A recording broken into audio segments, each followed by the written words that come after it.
once he just said, just relax, guys, and told the crew to just relax. And he and I just sat there and talked about nothing. It was just to relax me and get me to the point that he wanted me to be for the scene. Dean was the funniest man I knew who wasn't supposed to be funny. And he would be funny doing and saying nothing. At 93, Hollywood legend Angie Dickinson finally opened up about the dark side of stardom. In a shocking interview, she revealed how studios exploited young actresses, calling it slave labor, and exposing the brutal truth about being a sex symbol. But her most controversial revelation came when she blasted the hashtag MeToo movement, saying, "We handled things differently back then." Now, her explosive comments about Hollywood's biggest secrets have everyone talking. Angie Dickinson was born as Angeline Brown on September 30th, 1931, in Culm, North Dakota. Culm was a tiny, quiet town in the middle of nowhere. Her father, Leo Henry Brown, ran the town's only newspaper, the Culm Messenger. It was a small, family-run paper that everyone in town depended on. Angie grew up in a busy home with her two sisters, Mary Lou and Janet Lee. Life wasn't glamorous at all. The Great Depression made everything hard for families like hers, but Angie spent her childhood surrounded by the sound of typewriters and the smell of ink, watching her father work hard. She dreamed of being a writer, just like him. No one could have guessed that this small-town girl would one day become a Hollywood icon. In 1942, Angie's life took a sharp turn. Her family moved from Culm to Burbank, California, when she was 11 years old. The move wasn't easy. Her father's drinking had become a big problem, and her mother decided they needed a fresh start. They packed up whatever they could carry and left Culm behind. Moving to Burbank was a huge change.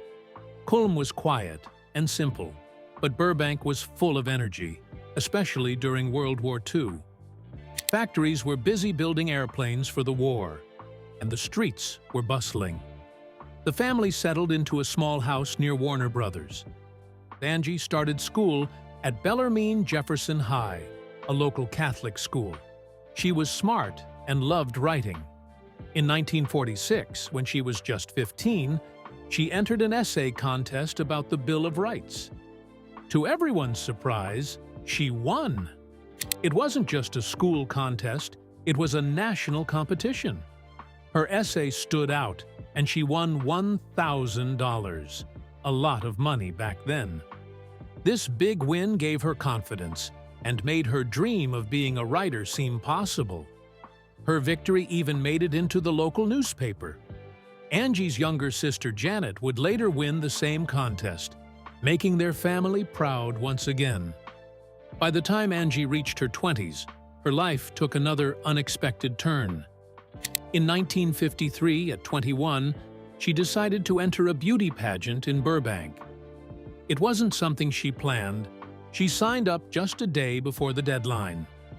Angie was working as a secretary at Lockheed Air Terminal, and entering the contest felt like a fun idea. She didn't win first place, but came in second, which was enough to get noticed by talent scouts. This moment changed everything. Not long after, she entered another beauty contest sponsored by NBC. This time, she won. Her prize included appearances on popular TV shows. On one of these shows, the Colgate Comedy Hour, she caught the attention of Frank Sinatra. That meeting marked the beginning of a connection that would last for decades.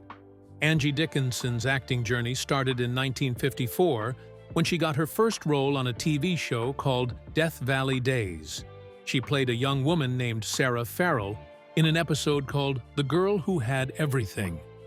This was a small role with only 3 lines, but her natural charm and confidence stood out. Angie wasn't even supposed to have this part. She was cast as an extra, but when the main actress got sick, Angie stepped in. That lucky break changed her life. The show's producers saw something special in Angie.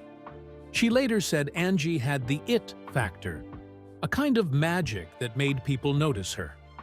Angie earned $125 for that role, which she used to pay for acting classes. While working on the show, she met Ward Bond, a seasoned actor. He became her mentor and introduced her to a big-time agent who helped launch her career.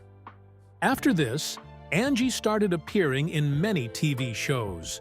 From 1955 to 1959, she acted in around 50 shows, including The Millionaire and Matinee Theater. In The Millionaire, she played different characters who suddenly became rich. Her acting in one episode caught the attention of CBS, and they offered her a long-term contract. Angie, however, turned it down because she didn't want to limit herself to TV. On Matinee Theater, Angie took on some of her toughest roles. This was a live show where actors performed new scripts every day.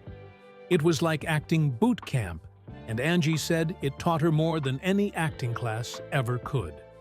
One of her standout performances was in a 1957 episode, where she played a woman dying of leukemia.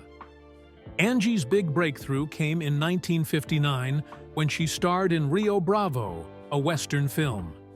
She played a bold and witty gambler named Feathers. At first, the director, Howard Hawks, wasn't sure about her, but John Wayne, who was already a huge star, suggested Angie for the role. During her screen test, she impressed everyone with her confidence and style, and she got the part. When Rio Bravo was released, it became a huge success, both critically and financially. Angie's performance was widely praised, with critics noting how she held her own against seasoned stars like Wayne and Martin. The film's success catapulted Angie into stardom, opening doors to high-profile roles throughout the 1960s. Angie Dickinson's big break came in 1960 when she starred in Ocean's 11. She played Beatrice Ocean, the wife of Frank Sinatra's character, Danny Ocean. The film was packed with stars like Dean Martin and Sammy Davis Jr., and working with the Rat Pack wasn't easy. They stayed up all night performing in Las Vegas and came to the set in the morning. Angie was one of the only women in the main cast, and she said they treated her like a little sister, protective, but always teasing her. Once, she joined them for a wild night of drinking, trying to keep up. The next day, she was terribly hungover, but nailed her scene with Sinatra. He was so impressed, he gave her the nickname One Take Angie. This role made her a star and changed her life. In 1964, she starred in The Killers, which became famous for being Ronald Reagan's last movie before he became a politician. Angie played Sheila Farr, a woman caught in a dangerous love triangle. Originally, the film was supposed to be on TV, but it was too violent, so it went to theaters instead. This helped Angie's performance reach more people. One scene where Reagan slapped her became controversial later when he became president. Angie said Reagan apologized to her before filming because he felt bad about it. During the filming, President John F. Kennedy was assassinated. The cast and crew stopped work, and when they came back, the mood was very sad. Angie said it felt strange to work on a movie about killers while the country was mourning a real-life tragedy. 2 years later, in 1966, Angie worked with Marlon Brando in The Chase. It was a tense movie about racism and power struggles in a small Texas town. Angie played Ruby Calder, the wife of Brando's character, the sheriff. Brando was known for his unpredictable acting style, and he often changed his lines on the spot. This made things difficult, but Angie handled it well. One emotional scene where Ruby confronts the sheriff about their failing marriage was mostly improvised, and it turned out to be one of the most powerful moments in the movie. Angie said working on the film was intense, but it made her a better actress. In 1967, Angie starred in Point Blank, which became one of her most famous roles. She played Chris, a woman caught up in Lee Marvin's character's revenge story. The film was different from most movies at the time, with its fragmented storytelling and unique style. Angie had to show a lot of emotional depth in her role, especially in one scene where she had a physical fight with Marvin's character. She even did many of her own stunts to make it feel real. The movie wasn't a big hit when it came out, but over time, it became a classic. Critics later praised Angie for how raw and vulnerable her performance was, calling her one of the reasons the movie worked so well. This role proved Angie wasn't just a pretty face. She was a serious actress. It also helped pave the way for her famous role in the TV show Policewoman in the 1970s. Meanwhile, Angie's first marriage to Gene Dickinson started like a dream, but ended with pain. They met in 1951 at a nightclub in Los Angeles. Angie was a showgirl, and Gene, a former football player turned businessman, fell for her instantly. They married quickly on June 2, 1952, in a small ceremony with close friends and family. At first, things seemed perfect. Angie's acting career was just beginning, and Gene supported her. But as Angie's career grew, their marriage started to fall apart. Gene became jealous of the attention she got, especially from her male co-stars. He began drinking too much, and their arguments became worse. In 1957, Angie left him for a while, but they got back together after Gene promised to change. Still, things didn't improve. Angie finally filed for divorce in 1960, saying Gene had been mentally cruel. During the divorce, it came out that Gene had secretly gambled away their savings, leaving Angie in a bad financial spot. The divorce was finalized on November 7, 1960. Even though their marriage ended badly, Angie decided to keep Gene's last name for her career. Later, she said their youth and inexperience were part of why the marriage failed. There were also lots of rumors about Angie's love life.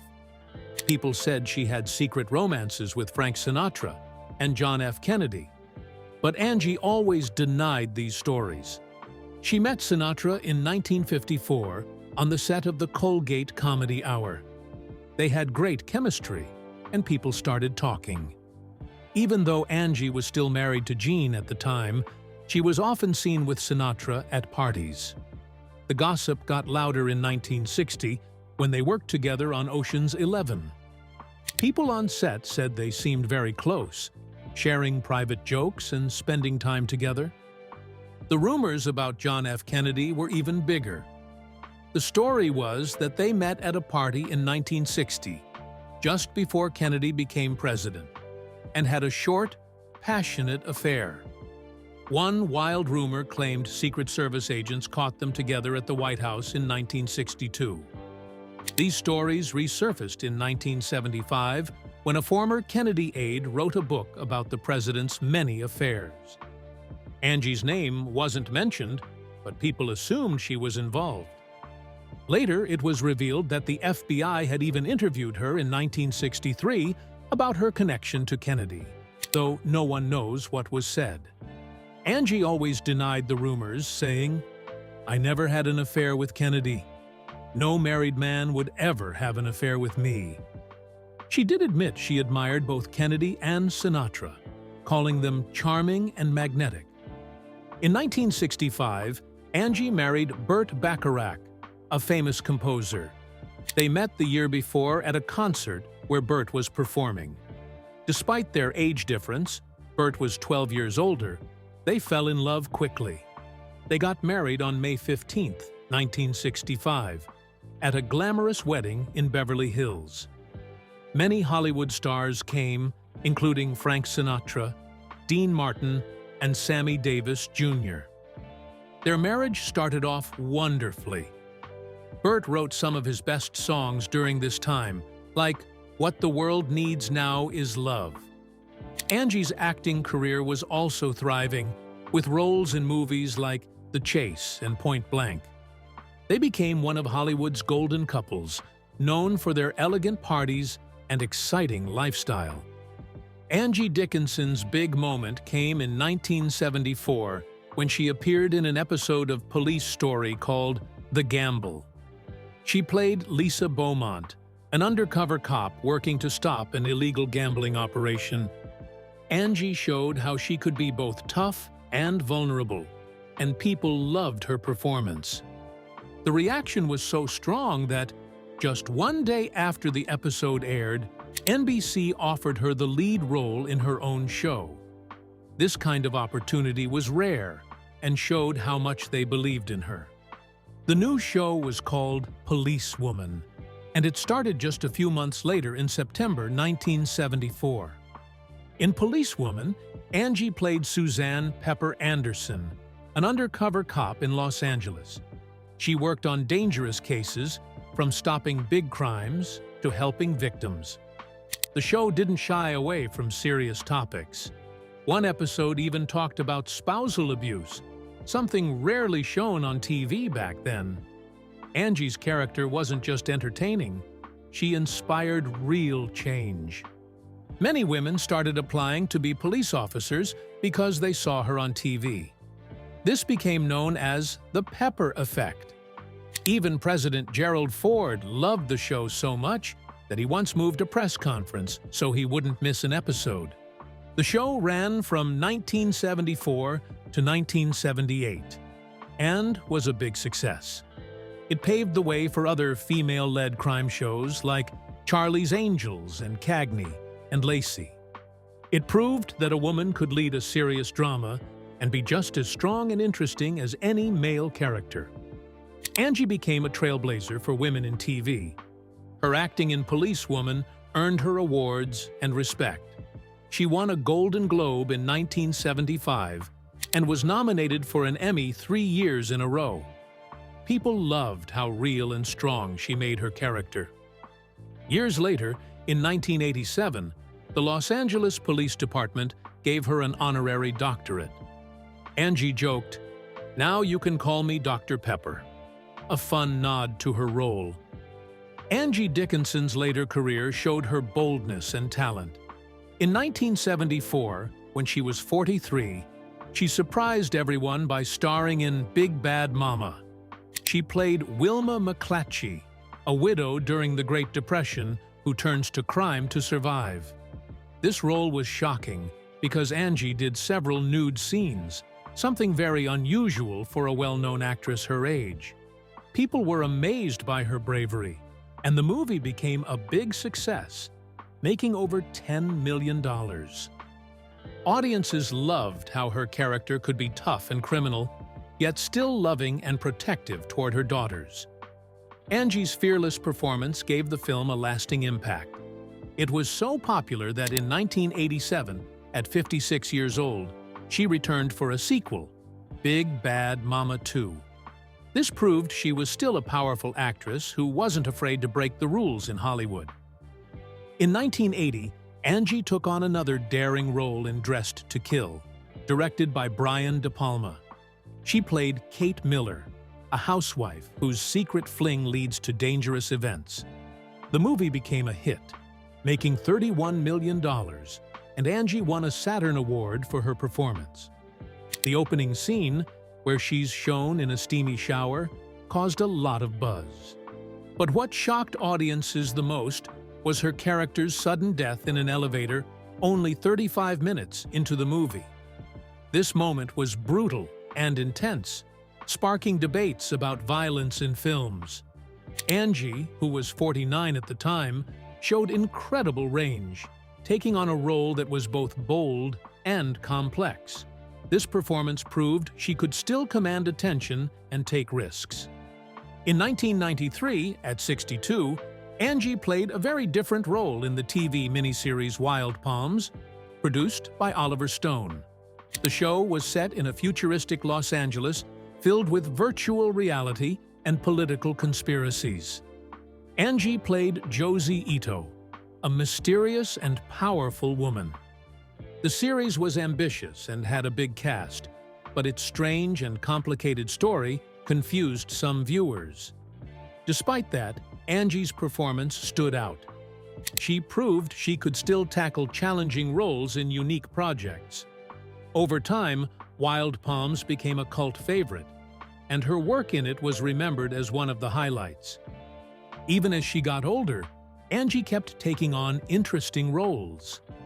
In 2000, she appeared in Pay It Forward, playing Grace, the estranged alcoholic mother of one of the main characters. Her role was small but powerful, bringing an emotional moment of forgiveness and healing to the story. The film was a success, making over $55 million.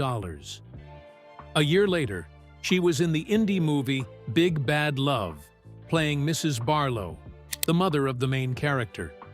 This film didn't make much money, but it was praised for its heartfelt storytelling. Angie Dickinson became famous for playing Sergeant Pepper Anderson in the TV series Police Woman. But being a star wasn't as great as it seemed. Angie later admitted that she regretted doing the show. The work was too hard, and the pay wasn't worth it. She worked long hours, starting as early as 5:30 in the morning and sometimes finishing late in the evening.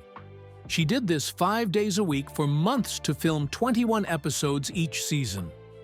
Angie said it left her exhausted and feeling like she was trapped.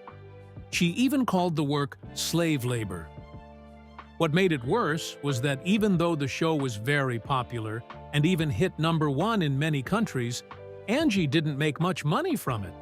That felt unfair, especially since the show inspired so many women to join the police force.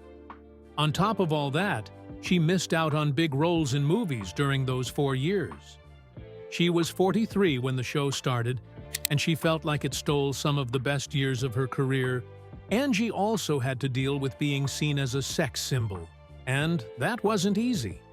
She was beautiful and charming, which helped her career, but it also caused problems. Her breakout role in the movie Rio Bravo in 1959 made her famous, but it also labeled her as someone who was just about looks. Angie won a Golden Globe for that role, but after that, many directors only saw her as the pretty actress instead of giving her challenging roles. This frustrated Angie. She wanted to be taken seriously as an actress, not just admired for how she looked. Even in Police Woman, where she played a strong character, there were scenes that focused on her looks, like having her take phone calls while sitting in the bathtub. Off-screen, it was just as bad. Her relationships became public gossip. People talked more about who she was dating, like Frank Sinatra, than about her acting. Angie once said she didn't want to be only remembered as a sex symbol, but breaking out of that image wasn't easy.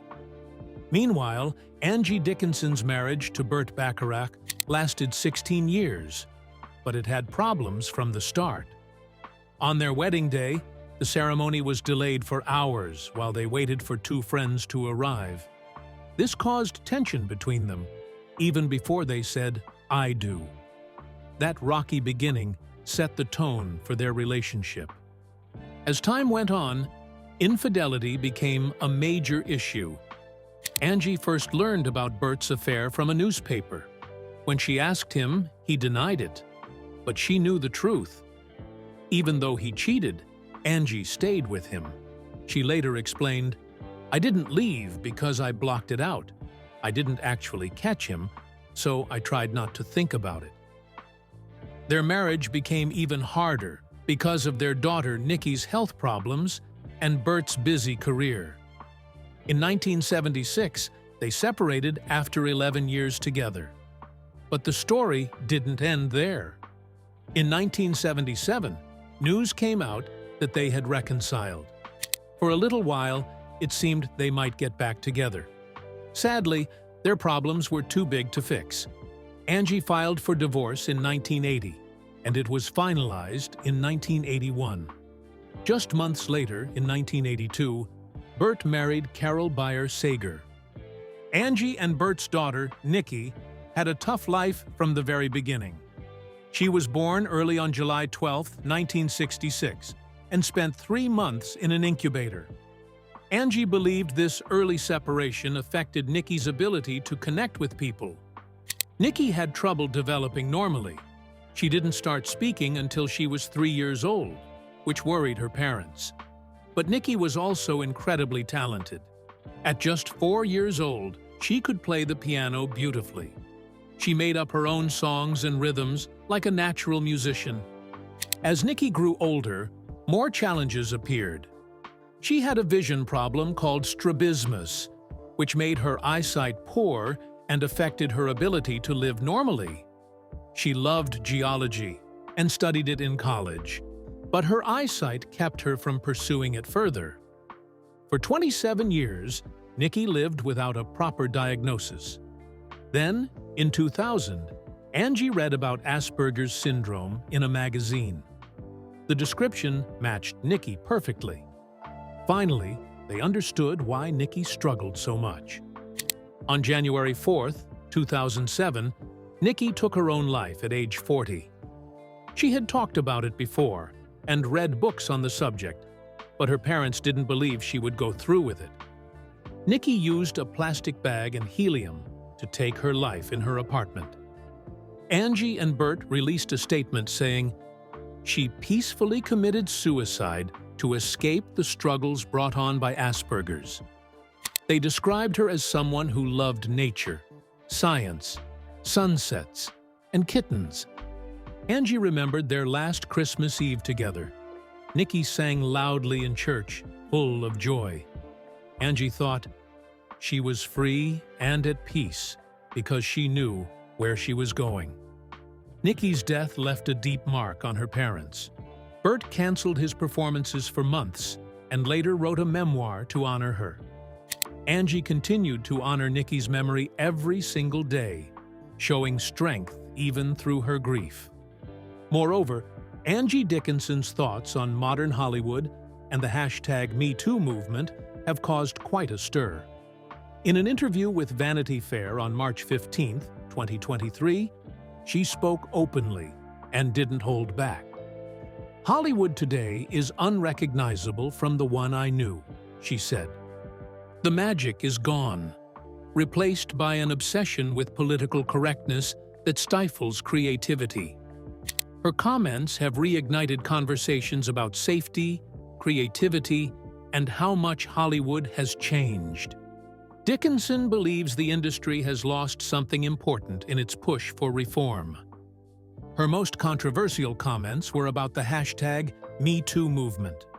While she acknowledged the importance of addressing abuse, her take was different from the mainstream view. "I'm not denying that abuse happens," she explained. "But in my day, we handled things differently. We were tough. We didn't let it define us." She even shared a personal story. In 1962, a well-known director made an inappropriate advance toward her on set. "I told him where to stick it and walked off the set," she said. "The next day, he apologized and we finished the film. That's how we dealt with things." Her stance has sparked debate, with some praising her for being candid and others calling her insensitive. Dickinson argued that the movement has gone too far in some ways. "There's a difference between a compliment and harassment," she said. "We're in danger of losing the art of flirtation and romance in our quest for absolute safety." At 93, Angie Dickinson is still a Hollywood legend. On her birthday, in 2024, she gave a rare interview and shared some surprising stories about her life and career. She talked about the time she turned down the role of Mrs. Robinson in The Graduate, 1967. The director, Mike Nichols, wanted her to star with Dustin Hoffman, but Angie said no because of the nudity. Looking back, she said it's one of her biggest regrets. She also shared how she almost didn't take the role of Sergeant Pepper Anderson in Policewoman, 1974 to 1978. She turned it down 3 times because she didn't want to be stuck playing the same type of role. But the producers made her a 4th offer, this time with a $1 million signing bonus. That was a huge deal back then, and she finally said yes. Angie talked about preparing for her movie, Dressed to Kill, 1980. To get into character, she spent 2 weeks with real call girls in New York City. She called it an eye-opening experience. She even thought about using a body double for the famous shower scene, but decided at the last minute to do it herself. That decision made the scene unforgettable, and one of the most talked about in Hollywood. Angie still gets offers for roles, but she's happy being retired. Jane Fonda even called her recently to offer a part on Grace and Frankie, but Angie turned it down. She said she's enjoying life too much to go back to acting.